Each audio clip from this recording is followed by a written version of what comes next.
I put the rose in my mouth. Oh my gosh. Take it!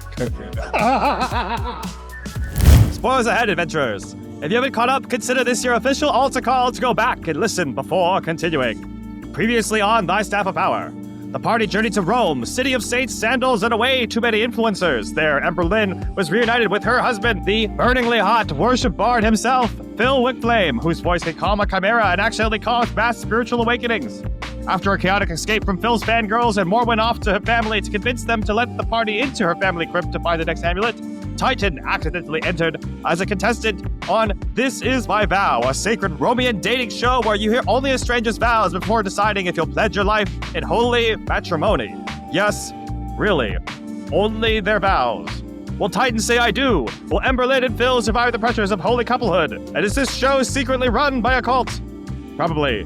This is Thy Staff of Power.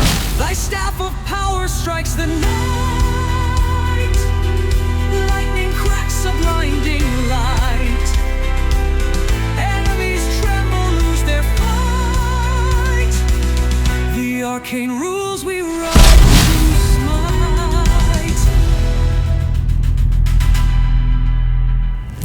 smite. You have come all back as contestants. You are hanging out now in the room with Questin Brightspell once again, and he will welcome you all back in, all 24 contestants, saying, "Well done, adventurers. Vows have been spoken, truths have been faced. Roses have found their buds and their thorns." He chuckles a little bit, letting the tension rise as he kind of pauses, and then he says, "But now the journey continues, not in booths, but in here." And behind him is a giant house, a mansion with crystal paneled doors behind him, through a portal that you can walk right into. And he says, "Welcome, adventurers, to the big house."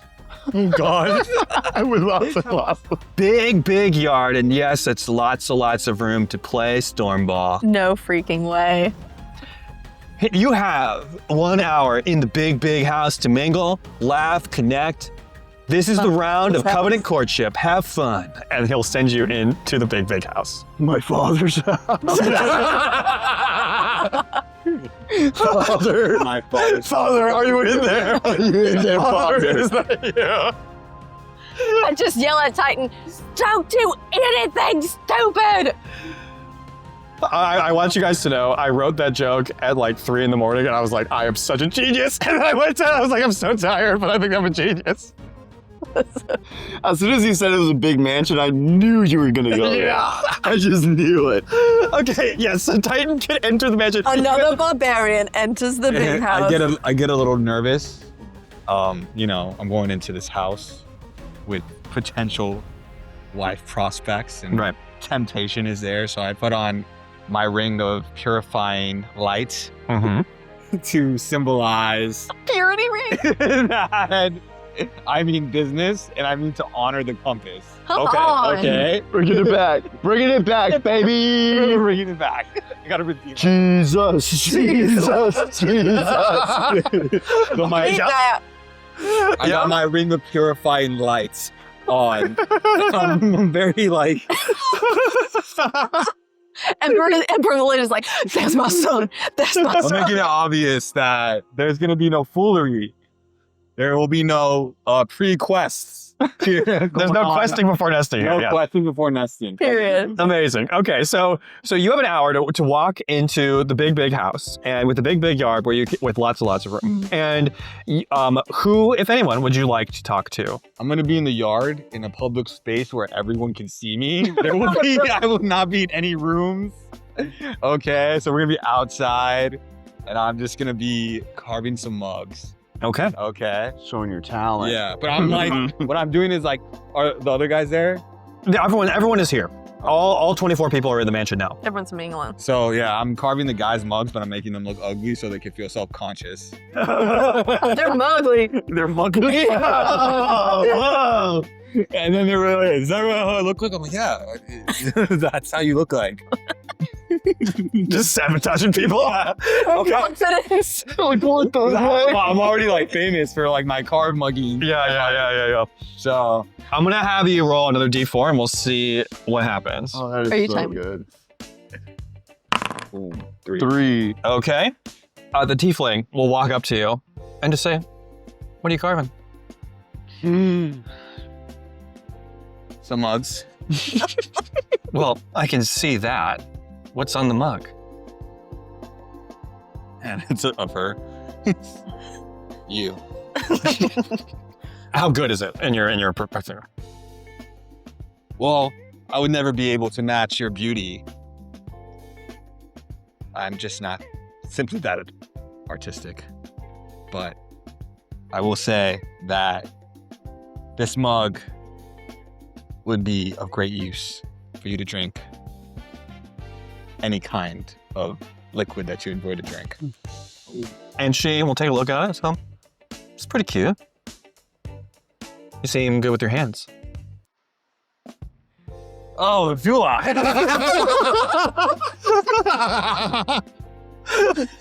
I'm glad you noticed. Yeah. I'm actually a swordsman, so just years of training, Yeah. handling swords. I'm sure you're excellent around swords. Cool. So, like, I have a mission. Chair stacking goblins who've been brainwashed. What would you bring? Tools for that. Probably some big, strong guy like you who can stack a bunch of chairs and outdo them. Okay. You're the tool. How about a more appropriate one? Kids museum field trip. Turned out secret dungeon underneath. Headless boss. What do you bring for that one? And there's children there, so don't say anything crazy. Well, if you're going to a museum, then obviously you don't need much. But if you said that there was some sort of secret dungeon underneath, you would want a general adventuring kit, a headless boss of some kind, presumably some form of undead. So you would want something with holy symbology, perhaps bringing a cleric along, of course. Or if you have not the ability to do that, then you would probably want some enchanted weapons enchanted with silver or something that deals something of more radiant divine damage. So probably something like that. That's all of combat. Not a boomerang, though. Yeah. She hasn't mentioned a boomerang. That's true. Are you asking me about combat or just interested in questing in general? I was asking you about combat. Questing is for another conversation for another day. Sure. You know what I mean. Yeah, sure. No questing before nesting, right? Yeah, that's hard rule. Right. Did you know that tieflings are descended from birds? Ah, so can you fly? No, but I can make a nice nest. Oh. Well, good at interior decor. That's a good one. What's your favorite food? And she will speak, and then you'll realize all the sound will come out as like, right? They alter it. And so she can't, and she tries it again. She tries it again. That was some magic. And it's like, oh, I guess I can't tell you. Interesting. She tried it 3 times. Just try it 3 times. Spices. Spicy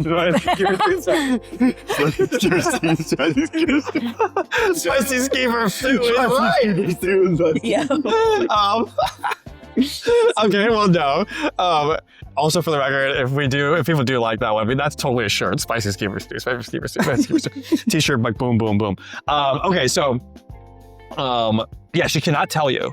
Okay. And therefore, she says, I don't really know why I can't tell you, but I guess I can't. You must have asked somebody a question or something like that. Must be some enchanting, Yeah. so I can't find out who you were. Oh, well. I guess you'll just have to choose, you know? She taller than me? You are, how tall are your kids or character? Yeah, she's taller than you. By about 2 inches. Okay. Oh, only 2 inches. She's not very tall. Well, I hope you enjoy your mug, and I hope you enjoy whatever liquids you consume out of it. I will. Thank you so much for it. Of course. All right. Anyone else anything else you'd like to do in this hour? I would say you've taken up about a third of the time. Okay. I would. You can only talk to these 4 girls. There's no other girls. No, you can go talk to you if you want. Like, if there's anyone else. Look at them. You don't like your option, man? What if there's another option? Okay, no, Kyle is very. No, it's up to you. If there's something, if you're looking for something in particular. Actually, no. I'm gonna hang out with the bros. Okay. And just kind of get where like, because they got pictures too, right? Or the bros. No. This is just a meta narrative thing that says this stands out to you in particular. However, in theory, you've looked at all of them and seen all of them, etc., and you found these 4 the most interesting. But you could, again, if you as a player, you're like, you just kind of go somewhere else. You want to talk to someone else? That's totally fine. These guys have all been looking at it and talking about stuff too. You could absolutely could talk. Join in and like, hey guys, I didn't want to talk to any vanishing girl.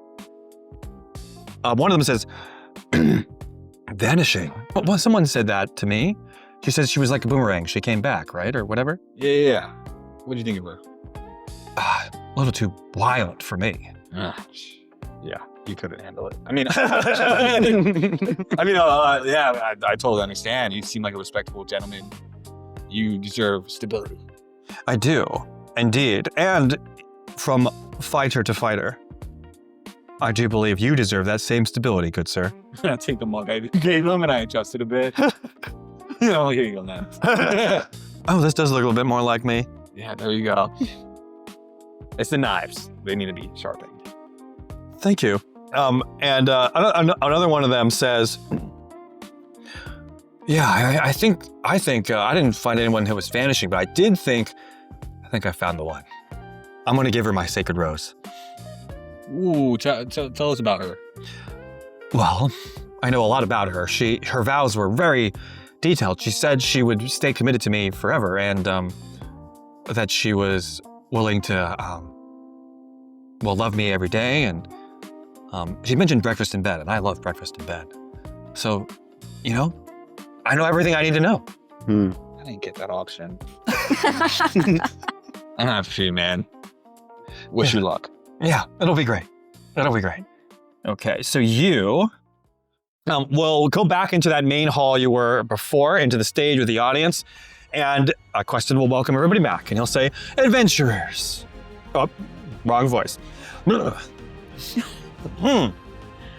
Adventurers, welcome back. You shared laughs beneath the stars, traded tales over stormbound scrimmages, and glimpsed what life might look like together. But now it's time to return to your roots, to the one who knows you best. Your adventuring parties walk beside you through dungeons and desires alike. Now they're going to help you decide the most sacred of quests, not who you like, but who you love, and you're ready to choose. He gestures, and a soft trail of enchanted light starts to wind out of him, illuminating the different party members and the audience who are going to be your help, of course, Kimberlyn and Dustin. Go now, speak, listen, deliberate. You're only allowed to list them in the top 3, and your number 1, you're giving that coveted sacred rose. And all right, you can now deliberate with the party. I have a question. Is this are there cameras and stuff? Is this hyper fantasy technology? This is hyper fantasy technology, reality TV, etc. So this guy is my help. And he's wearing a chains on live TV. Yes, he is. Just make you know. Yup, he is. That's insane. Wearing all the chains. To be fair, this is recorded in front of a live studio audience, but it will be released slightly later. But yes, it is true. That's so funny. This is more on the track of The Bachelor, where they film and it's presented relatively Can they quickly. get their own individual interviews? Okay. Who's first? Who wants to go first? And I'm also, then afterwards, we'll end with you also so what do you think of the girls so far? And we'll do it. But who would like to go first? You want me to go first? Yes. Okay. All right, so the question is, I'm going to ask you at least 2 questions. And you can look directly at that camera and answer. So, Dustin, as the adventuring party, what do you think of Titan's progress so far? I was never quite fond of the short king himself. But After further inspection and lots of time spent with him, I realized he's a genuine guy. Really great. Of noble stature. And lies when he has to. Oh my gosh. Integrity and honor. I think he's got it in the bag. Got it in the coin purse, as they say. And any orcish or tiefling woman would be great for him. Yes. So you should think he should choose either Savannah the Tiefling or Ibex the Orc. Correct. He's a strong man, one who fights and fights and fights. Love, all but dust and ash. Excellent. Okay, cool. That's my sign up. All but dust and ash. ABD. Yeah, that's right. He's like playing with He's going like this. oh, yes, but of course. All right. Ready? Yeah.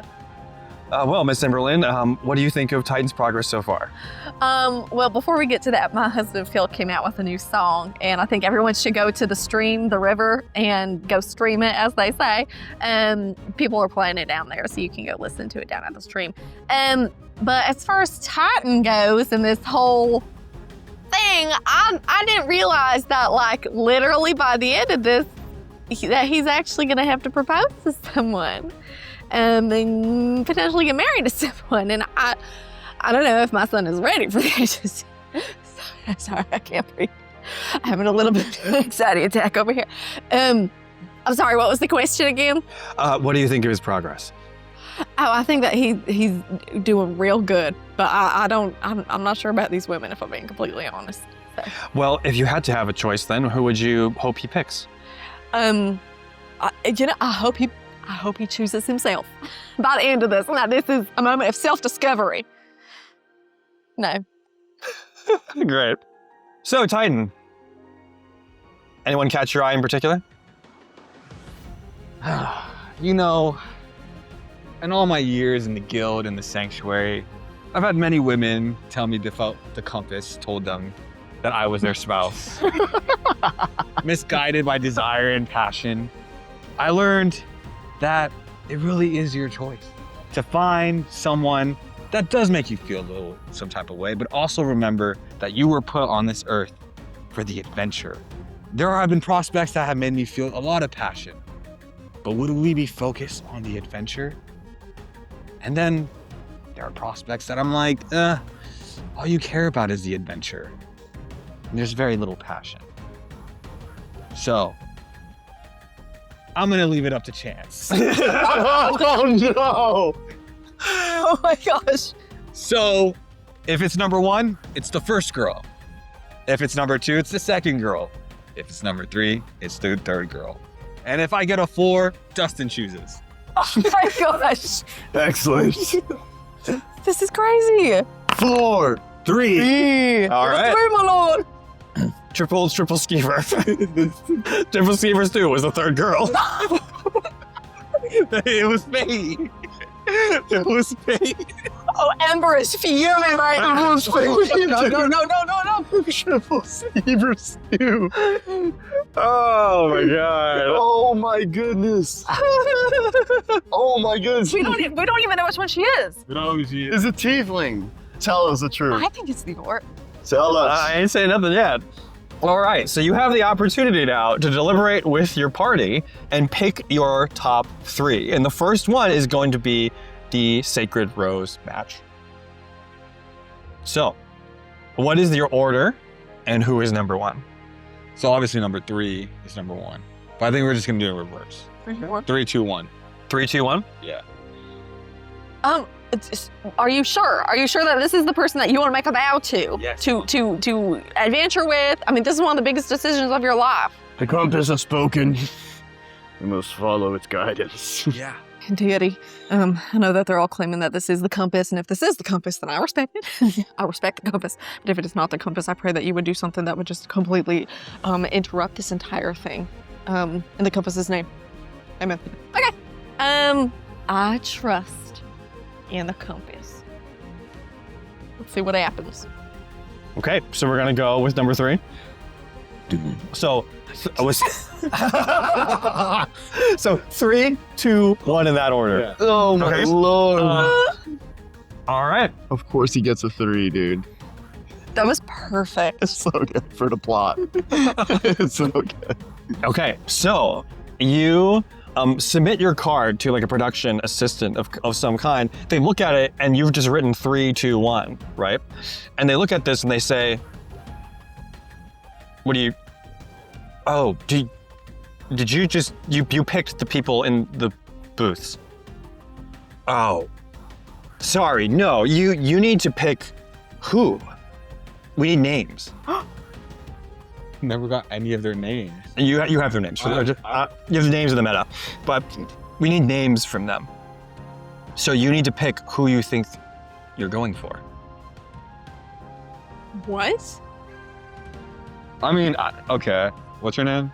Her name was Silvana. Solana. I think she's 3. Okay. I think she's 2.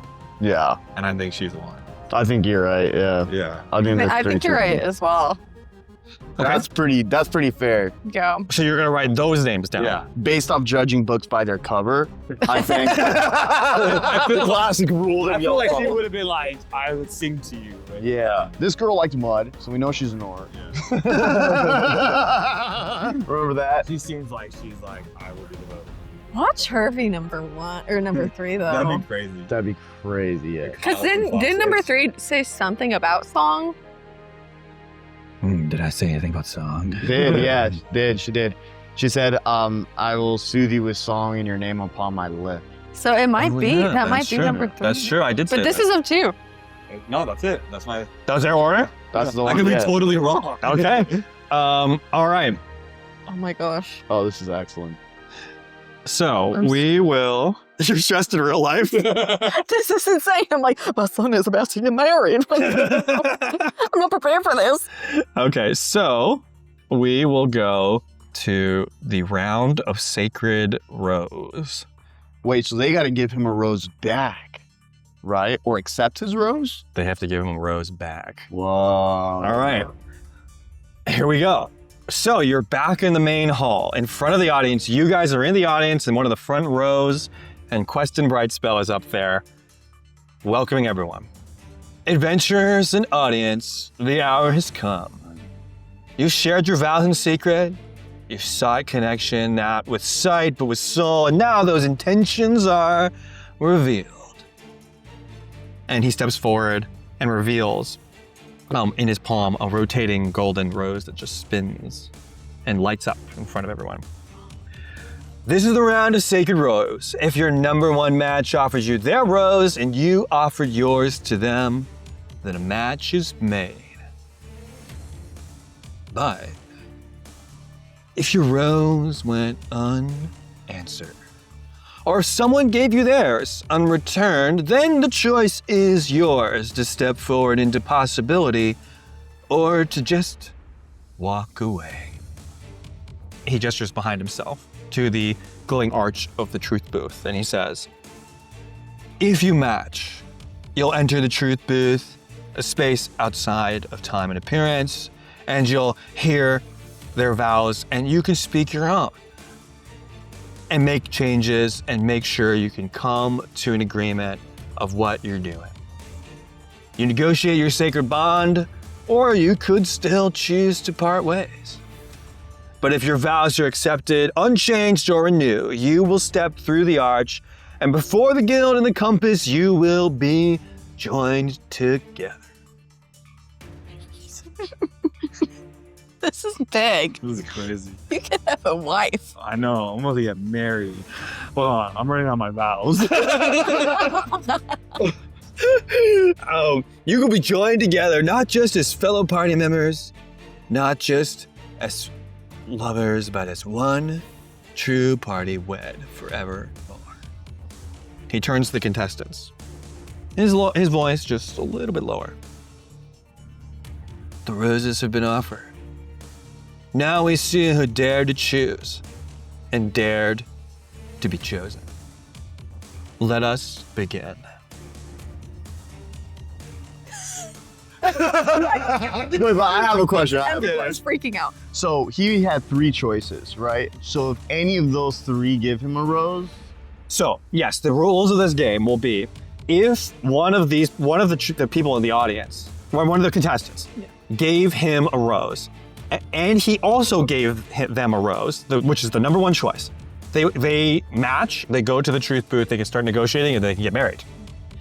If someone gives someone a rose and the other person did not, that person could still choose to accept it, and they can go into that booth. God. well, why did you make him pick the top 3 then? Because, well, you'll find out, I guess. Oh. Like, look at This me. is Like, a contract. Drama! this is insane. All right. This is like sorority bid day. Imagine I get 3 wives. Absolutely not. This isn't Mormon, bro. We're not of the fundamental compass over here. Hey guys, what's up? It's Harley from Nice Stop and Power. You know me as Titan. All right, if you guys want the adventure to continue and see a bunch of cool stuff, you should join our Patreon. By joining our Patreon, you're gonna be able to have access to our exclusive Discord server and behind the scenes extras, which is gonna be super awesome. And here's the big thing. You're going to be signed up to potentially win a one-shot session with the great, amazing Kyle Lee, who runs our campaigns. So guys, if you want to join and have that opportunity, check out the link in our show notes. And we hope to continue the adventure and see you soon. We'll start off though, however, as Question sort of keeps the stage going, you'll see a contestant named Luca Windrunner. He's a halfling, and Luca will run forward with his rose, and he'll hand it to Kay Ella, a bright-eyed dwarf. The glows for a moment right before her. At the last second, shifts from gold to a lovely romantic red. Kayla excitedly turns her rose from behind her back, and it is red as well. Oh, Aww. they found love. In a hopeless place. Wow. Wait, which one? Was that one of these? No. And Question says, well, now it seems the compass has turned towards something true. You offered your rose, they offered theirs, and here you stand, 2 souls choosing each other without illusion. You may now return to the truth booth, not as seekers, but as partners. There you will set your vows, negotiate what must be said, and determine whether you will walk out bonded, not by fate, but by faith. Wow. Chills. Literal chills. Go now, the vows await. This is not real. The guy you spoke to earlier, who was the fighter, who his name is Yorick, and he will say, Yorick will be next. And Yorick, with his nice, keen jawline that you was able to put on a mug, steps forward, and he hands his rose to Sylvana, The tiefling? the tiefling. The drama. The rose glows for a moment, gold in its color, and shifts, but then fizzles, turning to black. Rejected. So, Question says, no rose has returned. In this life, some adventures aren't written in prophecy, though. Sometimes they're chosen anyway. And he extends his hand to Sylvana. He says, You may still step into the truth booth to speak, to ask, to explore, even without the perfect match. Savannah, Yorick has tried to match with you. Would you like to party up anyway? And Savannah looks at him, looks at you. And Question says, I'll need an answer right now. Yes or no? Yes or no? And Sylvana will say, and Question will say, I'm sorry, Yorick. That means you did not match today. And he turns to him and says, Yorick of Glimmerstrings, you came with your heart unguarded. You sang a vow not yet unheard, and though your rose was not received, your courage, that was undeniable. There was no shame in offering love that was not returned, only honor in the offering. Shame, shame, shame, shame, shame. Quiet, Justin, be quiet. The blackened rose in York's hand lifts up and turns to ash and sort of drifts up into the lights above. Your journey in the sacred grove of This Is My Vow ends here, but the road ahead still calls. May your songs still find their chorus and your next quest bring you home. The stage lights dim around York as a shimmering portal opens and he, with one last dramatic beat, exit with his quiet resolve pissed forward on his back. And a cool mom. And a cool. At least you got something out of Period. the experience. Yeah. Period. All right, Titan. It's your turn. Who deserves your sacred rose? I lock eyes with Silvana.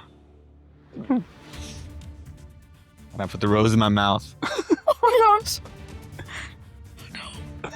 Very good. Take it. Okay.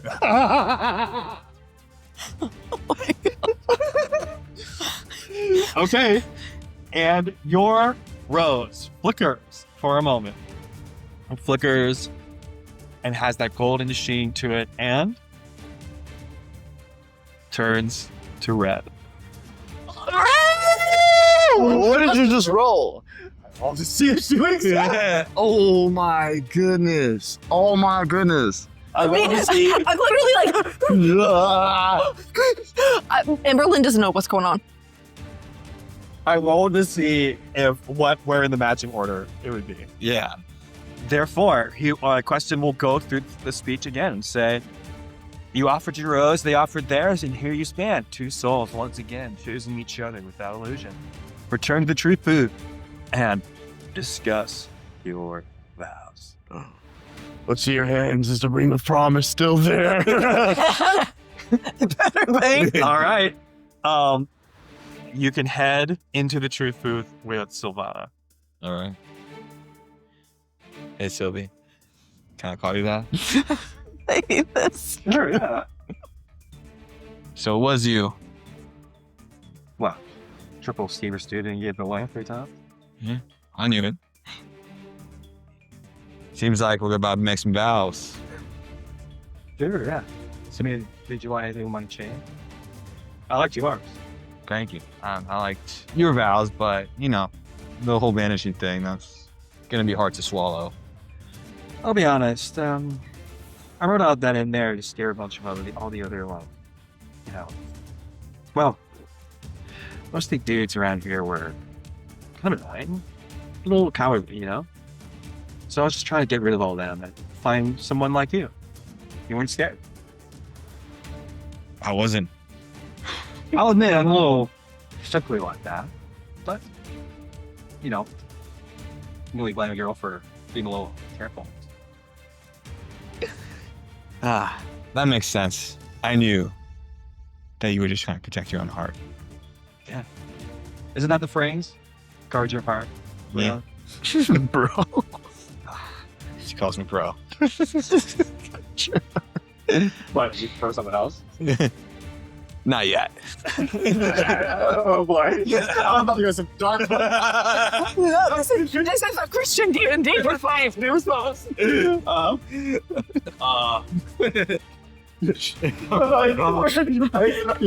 can't even see you because there's literally like a... You're like John Cena in yourself, to make sure. Oh, okay. I won't change a thing. And I won't try to change you. But we're about to make some vows. We got to commit to our vows and stay true to our vows. So you can vanish, do what you got to do. But when you're gone, I hope you're thinking about our vows. I do think what you said about time frames is reasonable. Sounds good. If I understand correctly, right? You're friends with the wife of Phil McLean, right? Oh, yeah, that's my mom. Yeah, right. Well, like they've been apart for a while, right? That's true. They still have a true channel lock, right? They do. No problem there.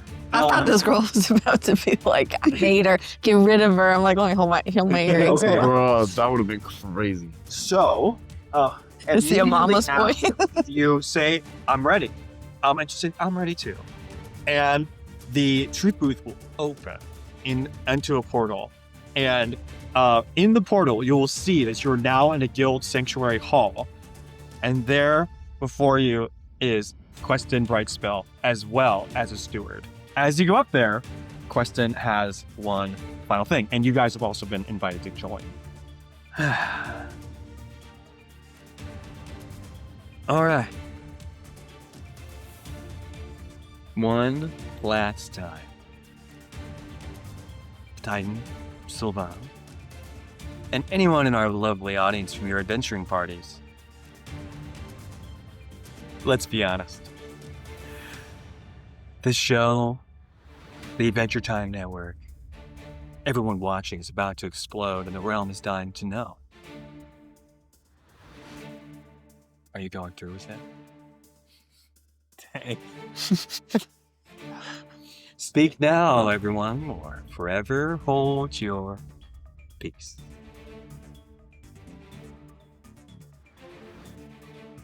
I look at my party. I mean, I prayed to my deity. Do I get anything? Do I sense anything?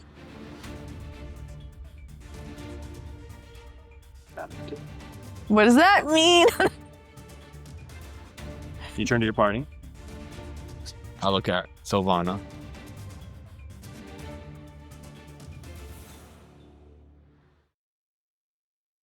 I can't do this.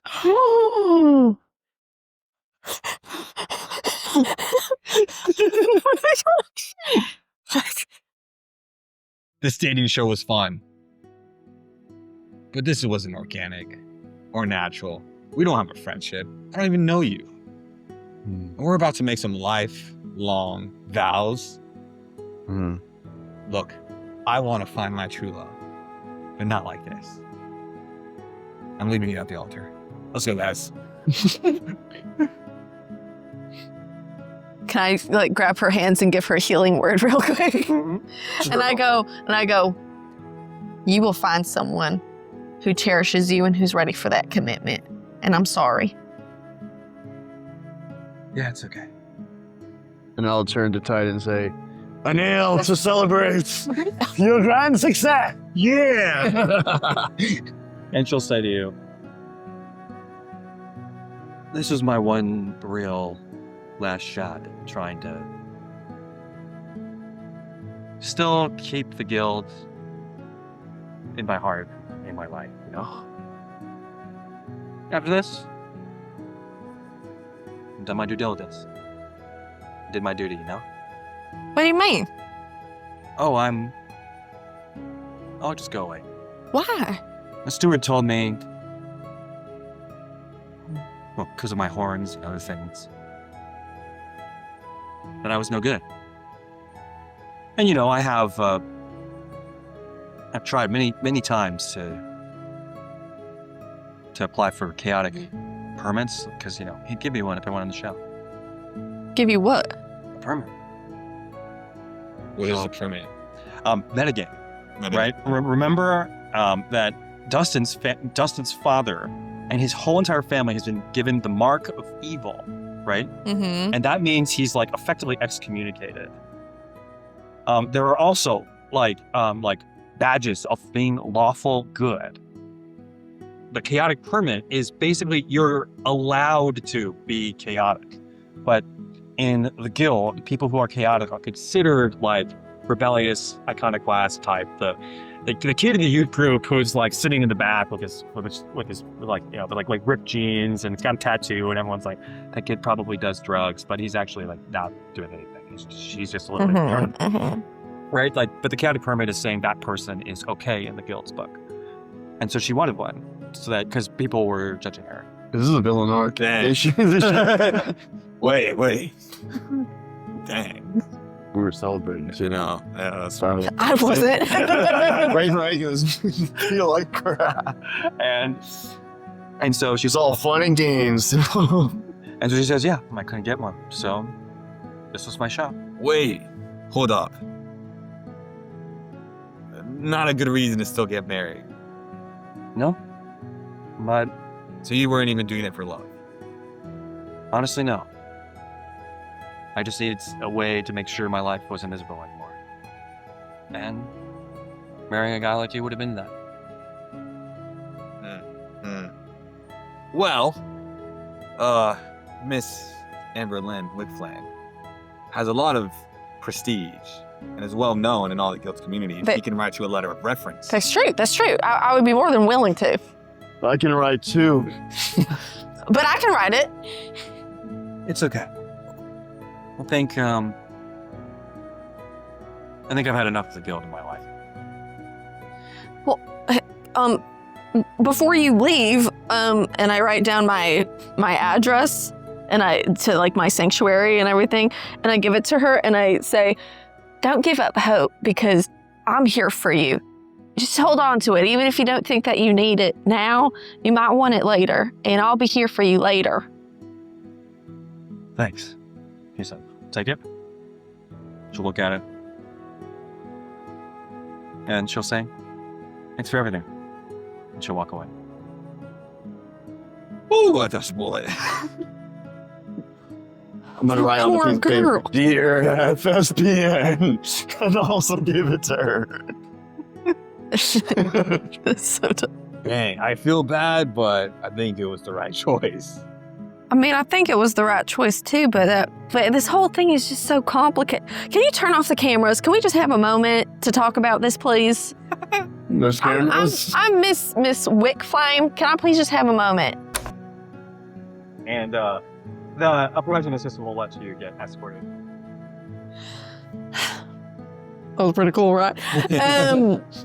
I don't know. This whole thing just feels so sad to me that she got kicked out of, or it doesn't feel like she can belong or show. I don't know. This whole thing is just so sad for her. Wait, so I'm technically excommunicated, right? I have the mark of whatever. Your family was given the mark evil. However, you yourself do not have the mark of evil, right? Your entire family's name is branded with the mark of evil, which is why you wanted to say, I wanted to redeem my family's name. Right. Your mark of evil's reputation applies to you. There is no official mark of evil on you. It's just your father and your mother had the mark of evil. I'm definitely on my way there, to be honest. Stealing and stuff. Oh, Well, there's nothing we could do. I want to find Dad. Tell him about our day. This was oh yeah, Phil's gonna go crazy for this. He loves watching these. What are they called? These are Cinemograph. What? Phil loves his reality dating. Whatever the DM just said. He loves these shows. He's gonna eat it up. Wait till he finds out that we were on it. All right, y'all. Dang. Would we like to end the gameplay there? Would we like to discuss anything in the meta? What are we feeling? What is going on with Morwen? Yeah, what happened with that? She's out there trying to negotiate with her family to get the family to let you into the crypts down below the city. I feel like this is a really sad button, though, to leave. Yeah, me too. Like, do something happy. Well, like, how do we wrap that story up? Like, This is how we just end our time together. yeah, I literally think we created a villain just now. Which I think is awesome. Well, I tried to redeem it there. I gave her my sanctuary and home address so that I could. Look, ultimately, she made her decision to join the show for the purpose of becoming chaotic. I know, but the fact that she was like, maybe I would have been happy with him. I'm like, my heart. You turned 360, like that's crazy. When? 180. You like turned twice, guy. At first you played it as like, oh, like I'm all for it, and then you're like, oh my god, this is horrible, and then you're like, whoa, like. Well, not marry the girl, but like I feel for the girl. Jeez. Yeah. I think I understand where you're coming from there. Yeah. Dramatic. Yeah, I mean, what did y'all think? Since we'll end the session there too. Like, I do feel like overall, when it comes to something like this, I don't know if there is a clean ending. Exactly. For all this sort of stuff. So it does feel kind of icky, right? So if we want to talk more about that, we definitely can. I also generally ask us. Last time we didn't have enough time, but we generally ask like, how did you feel about like what was your favorite parts of the session and who did you really love and enjoy? But we might want to talk about just more of what we're feeling right now, given the fact that, that was a pretty messy ending there. Well,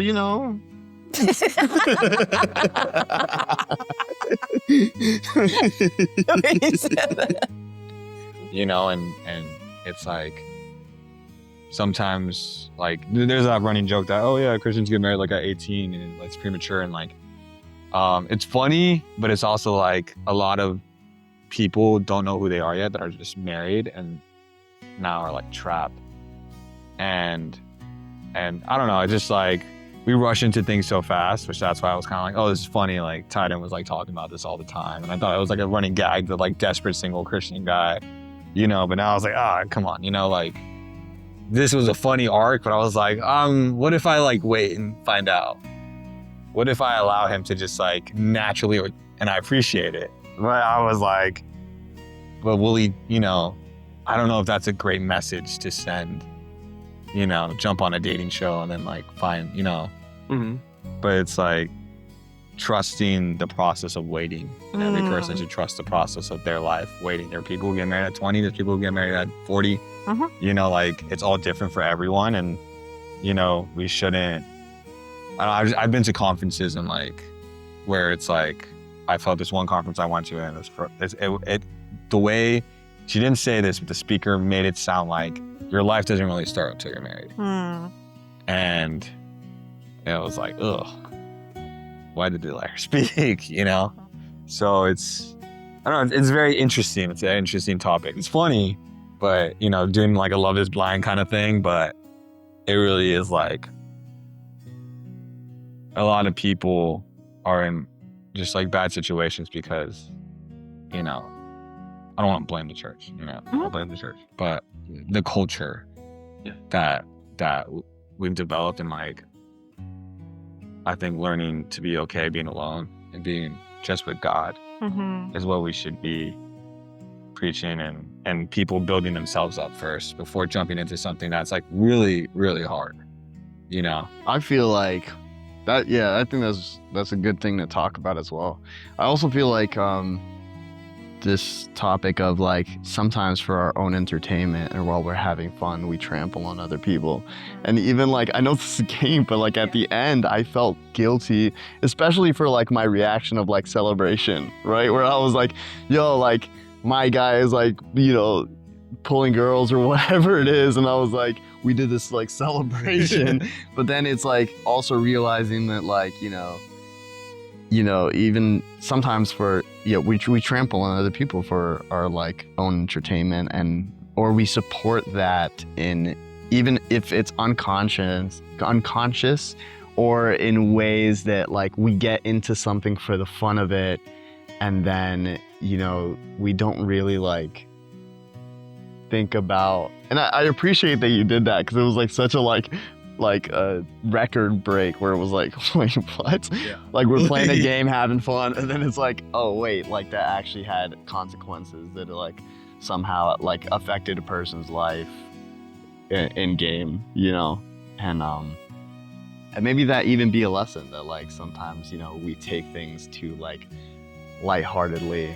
And though I believe she has most of the responsibility of putting herself into this situation to begin with, there is like an awareness that we should have of like, you know, people and what they might be going through, or not knowing exactly what they might be going through, and treating their life with a certain value or respect as well, in the rejection of people, if that's what so comes. My heart just broke for the girl. I know I was like leaning into like go for this is gonna be such a fun idea. And then it's like I hear this girl and I'm like, wait, no, don't go for her. She seems crazy, she seems wild. But then to like actually hear her heart and like her reasonings for things, again, even though it wasn't like rooted in truth or like rooted in like the what the show was meant for or whatever.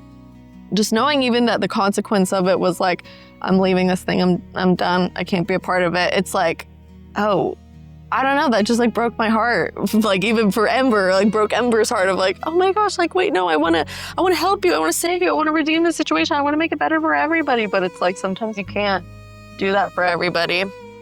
What do you guys, I don't know, do you guys ever feel like you've experienced anything like this before? And you're all like, it's never been happened to you? At the end, it's okay. No, it's totally okay. Like, what'd you like? Like in what way? Yeah, what way? How do you define? I think it's tough to define exactly what happened, right? But like that character of Silvana was trying to, in her own way, was trying to stick around this group because she wanted to be a part of something, Mm-hmm. and it didn't work out, right? There was a lot of mess to it all. Yeah. That's for sure, and that was my point. The point of it was also like it was not a clean thing, but at the end of the day, she's really just trying to find belonging, Mm-hmm. right? And she can't get it, right? For whatever reason. And in this case, I guess to find it even further, she can't get it sort of because of the culture that this world has created, Mm. right? And for me, that's definitely really sad, just as you said, but like, I don't know, if you guys ever had, I don't get too deep, but if you guys had an Yeah. experience like that? Not personally. Well, I grew up. I was. I did have my own experience in elementary to like middle school being like bullied really badly. So I kind of see the like definitely, growing up wanting like a desperate need to belong, and that being like, trying to fit in certain places and then being used as the butt of a joke, like for a lot of it. So I would say like if there's anything close to like relating to that for myself, it'd be from that place of like experiencing, as like a child, like wanting to fit in and not having the confidence in myself to make all the right decisions or, allow myself to experience, the love of God and allow the love of God to define me. Because I was looking everywhere else to be defined and to belong. And a lot of times when that happens, you end up, morphing yourself into whatever you're trying to fit into. So if you morph yourself in whatever you're trying to fit into, instead of finding your own identity, you're oftentimes going to be seen as a fraud and rejected from the space that you're trying to fit into to begin with. Because not all spaces are meant for us to be, you know what I mean? Like we are individual, like beings that have experienced so much of our life that is unique to us, and God has placed gifts and things in us that are so unique to us. And for some, it's going to be harder to find that group of people that are going to relate to the authentic self of that person, the authentic identity that's been given to them. But yeah, there is a certain thing that like in Christ, I was able to find confidence in myself. I was able to see his love for me reflected in the way that, in my time spent with him, or the things that I would ask him, and the intimacy we shared together in the times I would spend with him, and how that reflected in my life, how that gave me peace, how that gave me joy, how that gave me a certain like amount of contentment, is it? Or right? Being content with myself and discovering and seeing all the gifts he had given me. And in that discovery of myself, I ended up just allowing myself to be what he had created me to be. And from there, it was like easy to kind of find people because I wasn't trying to fit in. I was just going and being myself, and then somebody else who's also going and being themselves. Like Harley, for instance, you connect on the fact that you're both, living your lives in that way. And also just, I do think that Christianity brings a lot of like community in general, and it brings a lot of like people together. And this is a big world, man. It is a big world. There is a lot of people, and, God is good. And and God has not created us to be alone. So it's not that once you find yourself or whoever you believe God has created you to be, not that you just find that, not that I ever found that, like I'm still in search of that. There's still times I question like, who am I? You know what I mean? But when you're like on that journey of finding that, God will put community around you. You're not meant to be alone, you know? Yeah. And I think that's also our call, because one of my calls after experiencing the bullying, it was to love everyone who was misfit, like who love everyone who was rejected. And I have a certain soft spot for people that I see, trying hard to be something that they're not and being rejected. I get like sensitive on that, because I'm like, okay, I know how that is and that feeling, and I want to show them that, or I want to not be part of what I experienced myself. Anyways, that was a long rant. But sorry. But yeah, that's what I don't know if that answered. Yeah, no, that's a great answer. I'll give you a chance to talk to you, Harley, if you'd like, but I think that's sort of the reason why I think it's hilarious and funny that we're playing, but ironic in the same way that we're playing Dungeons and Dragons, which is something that church has historically never liked. There was been a scare about Satanism in the 80s. You can look up some information on why that is probably more hysteria than anything else. If it wasn't hysteria, we wouldn't be playing game. Yes, we prayed a lot about this. Yeah, we did, because we were like, okay, like we want to be careful, we want to be right, we want to do right. But it's interesting because, like, for me, Dungeons and Dragons is a space where I can just be my silly, ridiculous self with 16 voices and my football impressions and my like Jeff Probst, Ryan Seacrest, impressions and like all that, like, and be a dumb, silly adventurer doing things, right? But in some ways, right, I have to be in a world that's pretend in order for me to be authentic.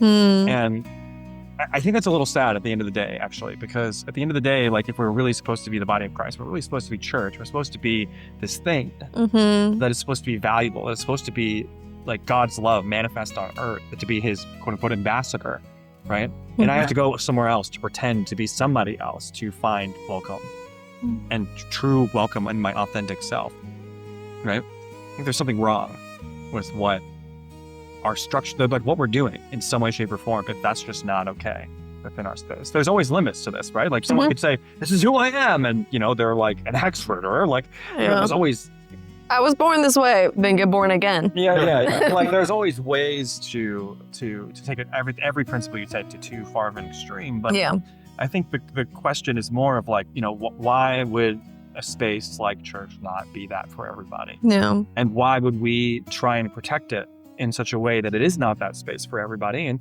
that there are some good reasons to protect the things that we hold true and dear. But a lot of times also there's like when Jesus is walking around Jerusalem, he's calling out the Pharisees, the religious people. He's not calling out the tax collectors. He's not calling out the prostitutes. He's not calling out the Samaritans.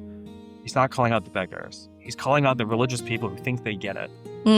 Right? And they think that their rules and their regulations and their traditions and their values and their lineage are the thing that save them. But that's not what saves them. Obviously, God saves them. And when we look at the Old Testament, we were talking about this earlier when we took a break for lunch, like, the thing that is faithful is God. The thing that is faithful is God. It's not anybody else. Like if you looked at the Israelites' level of faithfulness, they suck at it. Literally, there's a miracle, and then they're like 2 minutes later, like one chapter later, it's like, all right, and they worship Asherah, they worship Baal. They go and do what's hard thing. Yeah. So it is God who does it.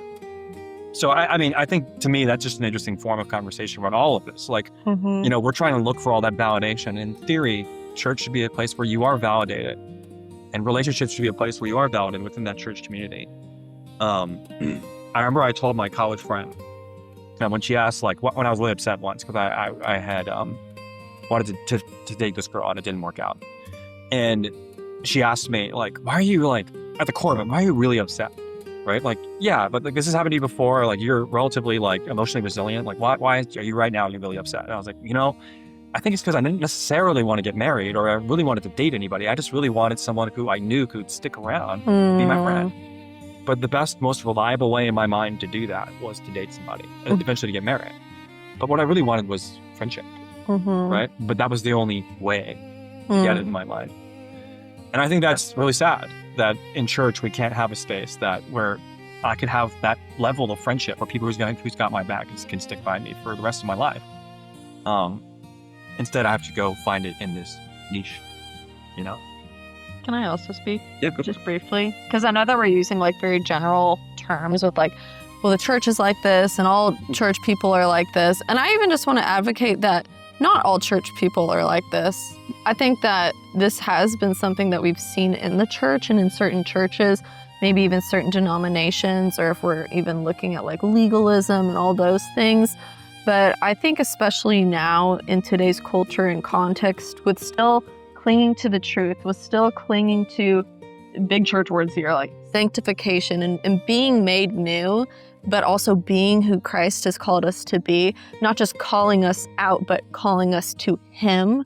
I'm seeing more and more of the church being purified in that way of, no, like we want you to show up, like you do belong. And I'm seeing this tenderness, if not having existed before, existing now and beginning to bud, especially in this generation of people really leading with the love of God and making an effort for that. So I just even want to say, like, if anyone's watching or listening and you're not a Christian and you're like, yeah, all churches are like that, all Christians are like that. No, not all churches, not all Christians. We can't put that on everyone and everything. I mean, I hope that we aren't like that. So I wouldn't say all Christians and all churches, right? But if that has been your experience, I'm sorry. But, you know, the church is filled with very imperfect people. But the point is that we all should be in community and recognizing that and recognizing, wait, but we need to pursue a perfect God who is perfect, who does love, who does invite us to belong. And I think that that's a discussion that, you know, we can be encouraged in for the non-believers or those who feel like they're on the outskirts. And even those in the church, it's like, hey, we are called to love and truth, both. And you can do both. And the perfect example of that is Christ. Right. Yeah, for sure. For the apology piece, especially, yeah. People have experienced that. I mean, I've experienced some of that, right? Like, like that. As someone who's a minister and church leader, like, as a woman in ministry, I like, get it. I'm I get sorry, it. like, that's- But I have hope. I know Jesus loves his bride. He loves the church, and the church is meant to be a beautiful thing. And I think we can be a part of establishing that culture of beauty. That's what we're trying to work for every day. Mhm. And if By his grace, literally. yeah, I mean, if don't believe us, believe God, because that's the only one who we can really rely on at the end of the day. Period. Also, we said we would let you talk, Harley, and we just talked a lot. So Sorry. I felt like that was important to say. No. I mean, like, I definitely am along the lines of like what you were saying, Kyle. But also like having the grace, because like, yeah, I think sometimes you and I use like words like, oh, the church this, the church that. And I think, you know, there are things that are right in what we're saying. I felt like once I was praying to the Lord, I was, oh, church this, church that. No. And God's like, that's my bride. Yep. You know, and I was like, you know, he was like, that's my bride. And, you know, so I think there's a shift happening in culture. I don't want to say like church, because the church is his bride and he's going to sanctify his bride. I've grown up in church. I've been in church since I was like a little kid. And I see a lot of Christians who are just bound by these archetypes that they have to be like, especially as men, like these men of God archetypes that we're just not. There's so many men who don't feel like, and women as well, who don't feel like they fit in. I have a friend who, very prophetic, very powerful man of God, young, and we just have so many like conversations about God that have changed my life. But I noticed something, and I told him this. I was like, hey man, we talk about God a lot, which is awesome. But like, I don't even know what your favorite color is. I don't know what your favorite food is. And it's because he had a shameful past that now he like can't even like talk about anything else but God because of who he was in his past. He's scared it's gonna mix up.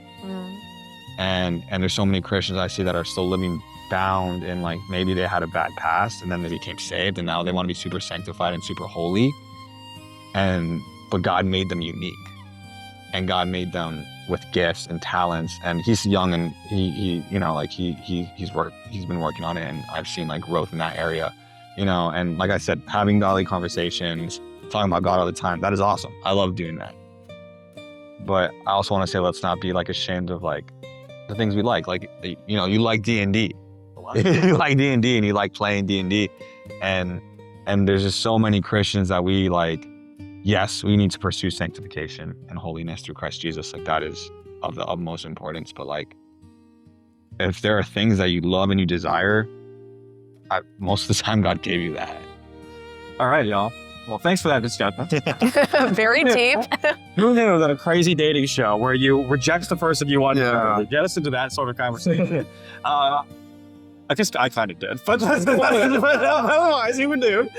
And I mean, to me, like that's sort of why we're doing all this in the first place, right? Like we get like a chance to play D&D like this can actually birth conversations like this if you're down to delve into them. Not everyone wants to have these types of conversations when they're playing D&D, and it doesn't always see something that you can't just force every time, but sometimes it really matters because it's like, man, that was crazy.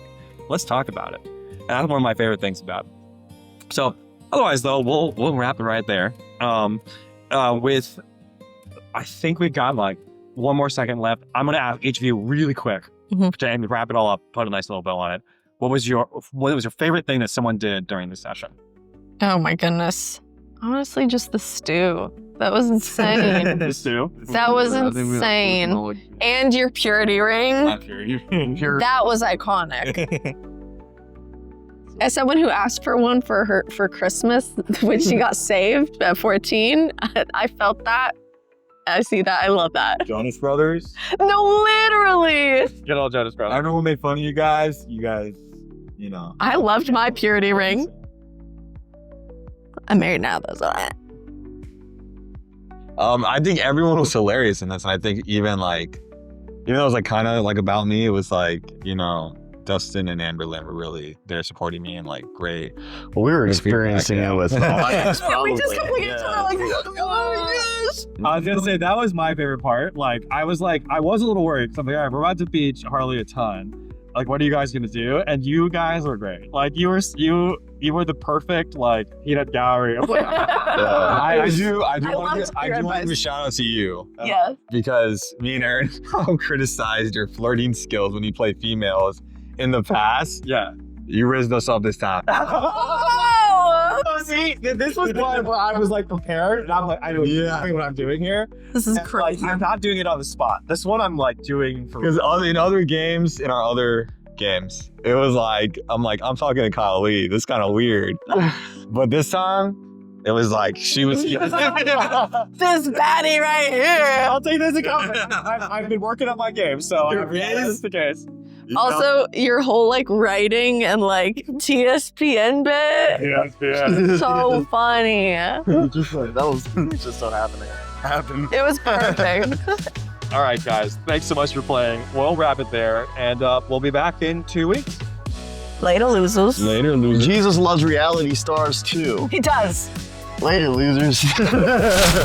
Whoa, that flew by. Time sure flies on eagle's wings when you're having fun. That's a wrap on our session, but don't worry, another session is on the way. If all goes well and the compass pluses our mess, we're dropping new episodes every 2 weeks. If you made it this far, you're a real adventurer, so go ahead and like, subscribe, and follow us on Instagram at Thy Staff of Power for behind-the-scenes fun D&D real sneak peeks of what's coming next. Until next time, may your path be clear, your rolls be high, and may the compass guide you. Now and always. Later, losers. Thanks so much for watching our video. If you like what you saw, please like and subscribe to the channel. And we'd love to shout out our Patreon supporters. We have Matthew Matheny, who is our very first Patreon subscriber. Thanks so much for that. And our $5 Follower of the Compass tier supporters, Adorable Will and Fizz. Thanks so much for supporting us. So check out the Patreon and see you in the next one.